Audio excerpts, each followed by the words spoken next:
ஸ்ரீமதே ராமானுஜாய நமஹ. ஸ்ரீமத் வரவரமுனியே நமஹ. நம்மாழ்வார் அருளிச் செய்த திருவாய்மொழி 2ஆம் 10 4ஆம் பதிகத்தின் சுருக்கமாக மணவாள மாமுனிகள் அருளிச் செய்த திருவாய்மொழி நூற்றந்தாதியின் 14ஆம் பாசுரத்தை சேவிப்போம். ஆடிமகிழ் வானில் அடியார் குழாங்களுடன் கூடி இன்பம் எய்தாக் குறை அதனால் வாடிமிக அன்புற்றார் தன்னிலைமை ஆய்ந்துரைக்க மோகித்துத் துன்புற்றான் மாறன் அந்தோ என்று பாடுகிறார். அஞ்சிறைய மடனாராய் பதிகத்திலே பறவைகளை தூதுவிட்டார்.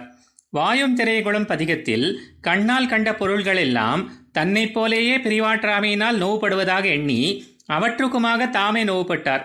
பின்னர் நிரந்தர பக்தி அனுபவத்தில் கூத்தாடி கழிக்கும் இடமான பரமபதத்தில் நித்திய முக்தர்களாகிய அடியார்களின் திரளோடே கலந்து பரமானந்தம் அடைவது எந்த நாளோ என்று ஊனில் வாழ் பதிகத்தில் ஏங்கினார்.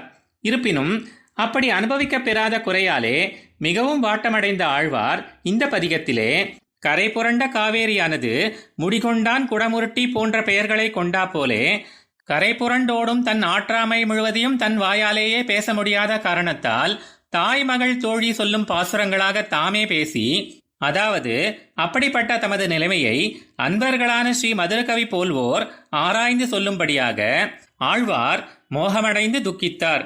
ஐயோ என்று கூறுகிறார் மணவாள மாமுனிகள். ஆழ்வார் எம்பெருமானார் ஜீயர் திருவடிகளே சரணம்.